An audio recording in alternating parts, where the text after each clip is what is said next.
What's up, everybody? Welcome back inside the Lettermen Row studios and welcome to another offseason report defensive edition because it's the first defensive week of our position weeks. Defensive line week, we're going to break it all down. That's Andy Backstrom on the other side of that screen. That's Tim May, the 40-year vet on the other side of that screen. I'm Spencer Holbrook, rocking a hoodie in June. It is terrible. I hate the weather in Columbus right now. We've had nothing but cloud cover for a couple weeks. Give me sunshine or give me something, not death. Give me defensive line coverage, guys. We're going to talk all things defensive line, tackles and ends, where it all starts for this defense, Tim. We've seen Ohio State for years operate inside out with this defense. The corners are good because the defensive line gets pressure. The linebackers are good because the defensive line can cover gaps in the running game.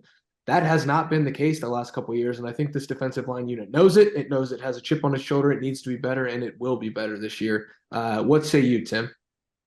I say, hi, Spence, and hi, Andy. And number two was just like this weather-wise for most of the U.S. Open I was at Los Angeles Country Club. You wouldn't have expected it, but so I'm used to it.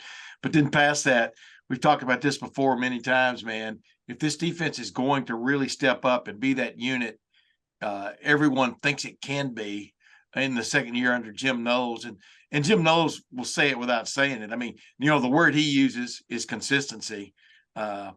This defensive line at times last year was really good. I'm talking about the defensive front. We saw what JT Tuimoloau did as a one-man wrecking crew, maybe the greatest single performance by defensive end in Ohio State history in one single game. In my opinion, it was just on what all he did at Penn State. But he didn't do that every week, and he that was what was missing from this defense as much as anything else. And it's always easy to blame the last line of defense, but how did it get to the last line of defense, which is a secondary? There are a lot of things the defensive front can do. I know this is football 101, but it's the basics. It's why I think this is going to be a much better defense this year, maybe dramatically improved, is because I really like what's coming back on the defensive front, starting with the two defensive ends, JT Tuimoloau and Jack Sawyer, starting inside, with the guys, whatever mix and match you want to do from a starting standpoint. But they got 4 or 5 guys that have played and played a lot. And if they can get Mike Hall to play on a consistent basis, meaning from a health standpoint, look out because he is special. And then, of course, Tywan Malone transferring in from Ole Miss just added to that bunch between the ends, the books between the bookends. I think they have a really good chance of being much better because of that group. Yeah, Andy, I think it starts, a lot of times teams start with defensive tackle, but with this particular Jim Knowles system, I think it starts with defensive end. And that group starts with JT Tuimoloau. I know Jack Sawyer has been met with a lot of fanfare, not only from this program, but the entire Ohio State beat because of the way that he speaks to the media and the way that he's kind of, outspoken and just the expectations that come with being the Central Ohio 5-star prospect. But, Jack Sawyer's making that move from the Jack Leo hybrid position to defensive end, whereas JT Tuimoloau's got a year at defensive end under his belt. I think this entire operation starts and ends with JT Tuimoloau. And I'm going to write about, I actually have written about it at lettermenrow.com on Tuesday. This unit will go as JT Tuimoloau goes, Andy. He's got to be more consistent. I mean, we've seen him have the performance like Tim mentioned against Penn State, which I still don't understand how he did that, causing 4 turnovers basically by himself. But really, when you look at his season, 32 pressures generated, which is impressive, but it hasn't always translated to sacks. And if you're thinking about a defense that needs to finish better, JT Tuimoloau is certainly part of that equation and getting the quarterback actually down behind the line of scrimmage. But it's not just on him. As you mentioned, Jack Sawyer really needs to live up to this top 5 recruit status as well.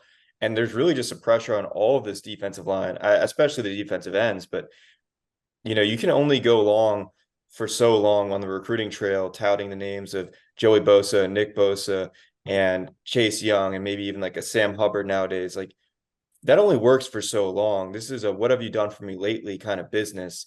And I know recruits will eat that up for years, but if you can't keep producing first round, second round talent, I know Zach Harrison went in the 3rd round, but for a program that prides itself on its pass rushing legacy, I think there's a lot of pressure on these two in particular, and Jack Sawyer and JT Tuimoloau, but really this entire unit to start producing. Because if you look at last year in the recruiting cycle, they whiffed on their three top five-star priority defensive end targets: Keon Keeley, Damon Wilson, Mateo Uangulele. And, you can't have another cycle like that. I know Larry Johnson is super accomplished, but I think there's some pressure here to really produce this season.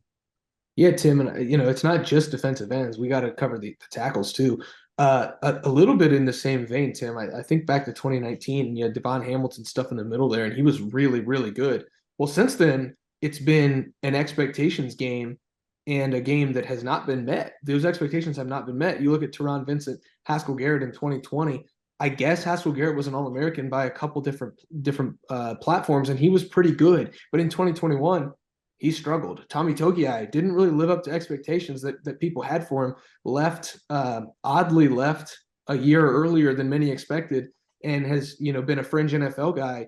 Now you look at Teron Vincent last year, Jerron Cage after a pretty successful 2021 just didn't really do. I don't want to say didn't do enough, but didn't do as much as maybe you would expect from that group. And now it's just another year of high expectations for defensive tackles. It's really a game of, can you meet them? And can Mike Hall be what everyone thinks he can be if he's healthy? Can Ty Hamilton be like what his brother was? And you hate to compare him to his brother, but that's what it is. Can Tyleik Williams finally be on the field for more than 4 or 5 plays without looking like he needs an oxygen mask? I mean, it's a unit that has a lot of talent on that interior, but it's also a unit that's got to meet some expectations that simply haven't been met the last few years. Well, that's true. And, just like Tommy Togiai, we wish he'd stayed one more year. Just like, we were talking about, several weeks ago about offensive line. Luke Whippler, you wished he'd stayed one more year. How much better would his draft stock have been? I'm talking about Tommy Togiai because he was just really coming into his own. And, of course, he didn't get to play against Alabama in the national championship game. He had a hell of a game against Clemson. Just wow, the future's there and what that could have brought. But, he decided to step on with, like you just said, defensive.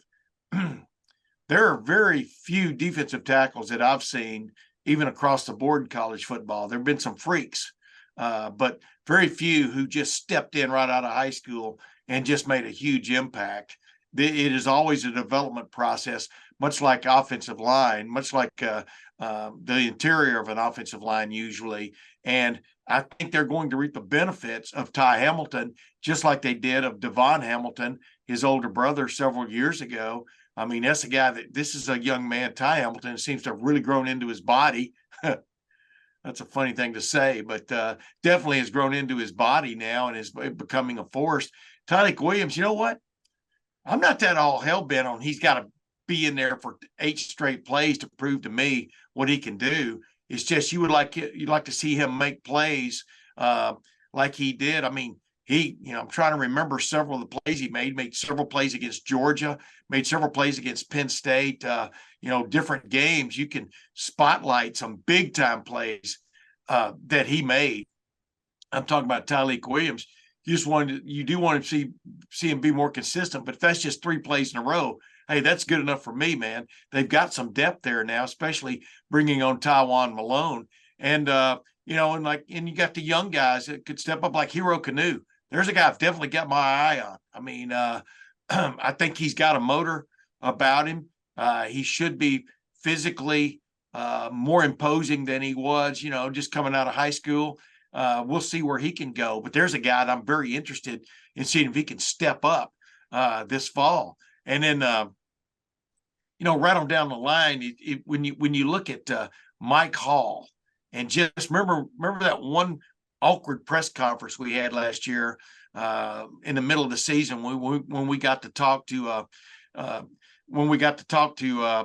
GOAT, and we were asking him about Mike Hall and about him possibly being the alpha dog, the alpha dog that they were seeking. And for a couple of plays, like against Michigan State, I think it was, and a couple other games, he looked like that alpha dog. But he was an alpha dog with a bad wing, and that's mixing metaphors there. And boy, if they can get him close to being 100% healthy or even 95% healthy and playing much more consistently, they got something going on. That's why it goes back to that word that Jim Knowles used. Consistency, man. Larry Johnson knows it. He talked about it when we got to talk to him a few weeks ago. Consistency up front is what they're looking for, and they have the makings to be pretty damn good between the ends.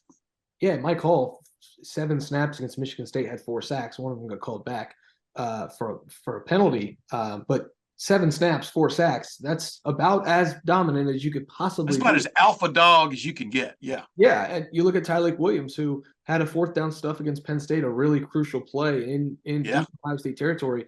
Could have flipped that game on its head. Instead, Tyleik Williams gets in there and disrupts it. One of the few times that he's really been dominant against the run. He's got to be better against the run. Mike Hall's probably got to be a little better against the run as well. Ty Hamilton's probably your best guy against the run, but you can't have him in there 8 for 70 snaps a game. You got Tywan Malone. You don't really know how good he's going to be because you haven't seen him, without a partial baseball bat in his hand at all times, because he's always had 1 foot in the batter's box, one hand in the dirt. And so you just don't really know how good he's going to be. Then I look at a guy like, and I'm going to highlight him a lot, even though we haven't seen him on the practice field, Jason Moore, who's stepping in as a top 60 overall player in the country from DeMatha, plays at a really high level in high school, still is a top 60 prospect, and is now listed on the Ohio State website at 290 at 6'4". I mean, that's a guy who can that be correct? I mean, he was a bigger kid, and he was originally listed as an edge, and then he had to make that switch from the scouts to defensive line because the body just looked like it was going to put weight on, and it certainly has. You look at a guy like Caden McDonald, who I think fits the similar profile of Tyleik Williams and what he did as a freshman. It won't surprise me if Caden McDonald steps in and has a role as a freshman either. And so, that defensive tackle spot, all of these things to say, Tim, there is plenty of talent. But and you just brought up those young guys, but you got to have a year or two, man, to really, you can put on weight, but I mean, to really put on that where it matters most. I mean, turning it into like muscle. I mean, I don't want to get into all that kind of baloney, but you know what I'm talking about. It takes a while to even see if a guy goes from high school phenom to major college phenom, because the boxing matches on the inside in college football games are so much more intense. You take so many more blows, from punches to collisions, et cetera. And some guys can take it for a while and shy away, and I don't mean to jump back to the defensive ends, but Caden Curry tried to put on some weight as the season went on last year at defensive end. And now he's much more comfortable. He's come back weight-wise a little bit. Now he's much more comfortable where he is.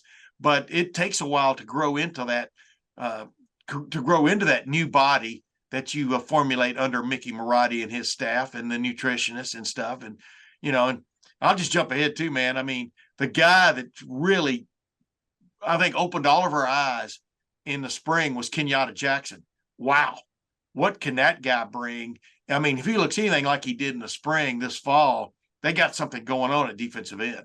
Yeah, Tim kind of took the transition there, Andy, but that's exactly where I was going to go, Tim. Great minds think alike here. Is like, you talk about guys who need a year. I think that 2022 defensive end class is the perfect example of guys who just needed a year. All 3 come in with big fanfare, with high expectations. Omari Abor from a top-notch high school program at Duncanville. You talk about Kenyatta Jackson from a top-notch high school program like Chaminade Madonna Prep. I'll say that name anytime I get the chance, so I'll make sure that's where he's from every time. Caden Curry, who Lettermen Row always said, even the previous iteration of Lettermen Row, this is one of the most underrated guys in the 2022 class. I still would stick by that. That 2022 defensive end class could make or break how good the overall product is on the defensive line, because JT Tuimoloau and Jack Sawyer can't take all the snaps, and you've got no guys that are seniors. It's 2 juniors, 3 sophomores, and a couple of freshmen. And so, Andy, like that trio of defensive ends there, Abor, Curry, and Kenyatta Jackson, who, again, like Tim said, looked really good in the spring, they might be the deciding factor on how good this defensive line truly can be, Andy. Yeah, and you lose Javonte Jean-Baptiste, so there's that third defensive end role that's available there. And someone's going to step up and take that. Maybe it's a rotation, because as we know, Larry Johnson loves to rotate all of these guys, and he's not going to go away from that. I know a lot of fans like to speculate why is JT Tuimoloau and Jack Sawyer not playing 70 snaps per game, but he's not going to deviate from this strategy to rotate these guys in and out. It is his mindset that I think there's some merit to it, that you want to have your guys playing at full speed all the time. So same thing like Tim said with Tyleik Williams, like maybe he doesn't need to be on the field for all those snaps, but if he's going 100% for the snaps he's on the field for, that's the idea at Ohio State. And so, yes, we're going to see Kenyatta Jackson. We're going to see Amari Abor, who, by the way, put on 19 pounds during the offseason and good weight, like looked really big and strong in spring. And then we're also going to, of course, see Caden Curry, who Ryan Day admitted kind of leveled off at the end of last season. He played double-digit snaps in 5 of the first 7 games last year, and then played 5 defensive snaps in the rest of the way after that Iowa game. So he had his special teams roles, and I'm kind of interested to see how much they use him on special teams and how much they use him on defense this season. But what he showed last winter, last spring, last fall camp obviously earned him playing time. And if he can get back to playing like that, like his head's on fire, and I think he refers to, or he's been referred to as a maniac on special teams. If he just plays with that mentality, then Ohio State will have some good things in that defensive end. Yeah, and I'm looking at Caden Curry, and I'm just going, I know you can't do this, That's the guy I'd almost turn loose because he has a knack for getting to the football and or a knack for creating. Just watch him on video. Just isolate him on video the few times he was in there last year. He has a knack to getting to the action, and I know you can't just turn guys loose like I prefaced, but there's a guy who definitely has some playmaking ability about him, and that's what you're looking for is disruption, chaos. In this Jim Knowles second iteration, I'm not sure what the first iteration of LettermenRow.com was, but in this second iteration of the Jim Knowles defense, which I expect to maybe, we talked about this before, I expect it to be conservative is not the right term, but I expect him, as we talked about, to really kind of put guys in positions and let them play their spots, you know what I mean, as opposed to maybe having to do some magic tricks with personnel this year and maybe just see how that goes, because he realizes that he has in some spots, some superior talents on hand, but let them feel free enough to just go out there and make things happen. That'll be interesting because I think Caden Curry figures well in that. And I wanted to ask you guys, and maybe you're going to bring this up, Spence, but where does Mitchell Melton fit? Because obviously we talked about him before in that Jack, that Leo spot, whatever you want to call it, whatever they're going to name it this year. Maybe if he gets it, be the M squared spot. But do we consider him a defensive end? I think we do, right? But there's a guy that, like I said, if Jim Knowles still wants to play cards with somebody, he can throw that into the deck. Yeah, this is probably the hardest thing that I've had to decide for us as a staff this summer is how do we cover the Jack Leo spot? Wait a minute. This is one of the hardest things you've ever had to decide. No, for this summer, I mean, like. Oh my goodness, man! No, this summer I'm talking about specifically with these positions. I thought you'd say whether I'd pull a 6-iron or a 5-iron here. Go ahead.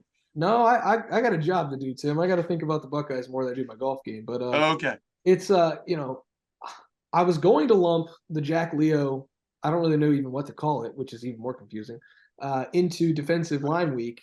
But I felt weird talking about a 340-pound freshman, Caden McDonald, and 220-pound CJ Hicks in the same sentence. So once I received some confirmation through some sources inside the Woody over the last couple of weeks since I've been back that, CJ Hicks was a candidate to play that Jack role and the other guy was Mitchell Melton, I think that's more of a linebacker discussion than it is a defensive end discussion. But you could sway me either way. And so maybe we'll just use the Jack Leo as a Jack Leo weekend, and we'll do defensive line week, Jack Leo weekend, and then linebacker week, because I don't know where to put him. Well, that's what we ought to do, because, you got this idea, if CJ Hicks is that guy, he's that quasi linebacker safety. If Mitchell Melton's that guy, he's that quasi linebacker defensive end. You know what I mean? That gives you different looks just putting them in there. You don't want it to be predictable, when you substitute, but sometimes if guys can make plays, and we saw CJ Hicks making plays all spring, getting to getting to the football, as I call it. And Mitchell Belton, of course, we didn't. They were really careful with him coming back from that knee injury from a year ago. But the first thing is we want to see, and like you're talking about, is how available is Mitchell Melton? You know what I mean? And will he pass the, for want of another term, the conditioning test? To be out there. And then, but you're right. But it's major college football now. I mean, there are guys that play tweener roles, swing roles, and where do you really pigeonhole them? Well, in a lot of defensive coordinators' minds, they don't want you to be able to pigeonhole them. They want to be able to roll the dice in different ways with those guys on the field. And Mitchell Melton clearly could be one of those guys. So you remember this, and Andy wasn't here then, but he is now, stating the obvious.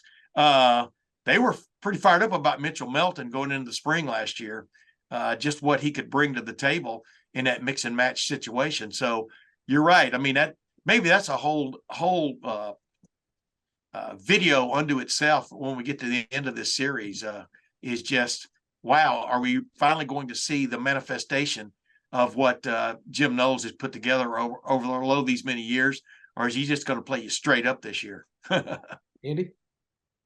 Well, one guy we haven't mentioned that kind of fits into this conversation is Joshua Mickens, because right now he's 6'5", 225. And the question is, does he put on that weight? Is this a developmental year? Or is he someone that can make a difference right away? Like maybe as that third person to be factored in for the Jack. I don't know how many snaps that would translate to, but is that some role that they want to try to groom him into along with CJ Hicks and Mitchell Melton? So that's another player we haven't talked about. It was kind of a late addition to that class, flipped from LSU. A lot of intrigue for his athleticism and his pass rushing ability, pretty good bend, fluid first step. So someone we haven't talked about that I think needs to be considered there as well. Yeah, an SEC type, as you say, right? I mean, I agree with you 100%. I mean, they've got some interesting, talking about Spence having to make hard decisions and stuff. They've got some interesting decisions to make, because once preseason camp gets going, you don't want to do a whole lot of experimenting, right? You want guys in certain roles and being able to then bring them along in those roles. And and the other curious thing to me is, with James Laurinaitis around now, does Jim Knowles do even more of the coaching of that Jack, that Jack position, which in his mind is pretty clear cut, but with somebody you're trying to bring along to coach it, is it as clear cut? I think that's what I'm saying. In the second iteration of the Jim Knowles 4-2-5 defense, I think we could see a lot of little subtle changes that will pay dividends. Yeah, you just wonder with the Jack position, who comes off the field then, and it's a catch-22. You want another athlete out there in the Jack role, but you don't want to bring a guy off the field. And I think that's probably where I had the most trepidation about considering the Jack a defensive end, is just because, like, in the Jim Knowles system at Oklahoma State, which I know is comparing apples to bananas here, but they were playing a lot of linebacker stuff. I know Colin Oliver led that team in sacks from a defensive end Jack spot, but if CJ Hicks and Mitchell Melton are year two, I think that leans more toward the linebacker side of things than it does the defensive end side of things. And I know, like you said, they don't want to pigeonhole, but it's a great unknown right now for this defense, is where that Jack spot fits in. I'm probably going to cover them more next week during linebacker week because, well, there's only two guys starting and I have less things to write about, to be honest, but also because I consider that more of a linebacker hybrid role than I do a defensive end hybrid role, Tim. Yeah, and the thing about it, I've spoken about this many times. The 3-4 defense, you only have three defensive linemen designated, for example, but one of those linebackers is going to be coming on almost any, especially on any pass play and stuff. You just don't know which one. In a 4-2-5, but with a Jack in there, it's almost like it can be almost like a 5-man front, because you don't know if that Jack's coming or not. That's what he implemented, in my opinion, at Oklahoma State brilliantly, was you never knew what that guy was up to. And in the Big Ten, it's a little bit more definitive on what you've got to do up front. You've got to be keen on stopping the run on every play. You've got to be gap sound on stopping the run every play, and then going from there against almost every opponent in the Big Ten. And so I think this melds more for Mitchell Melton.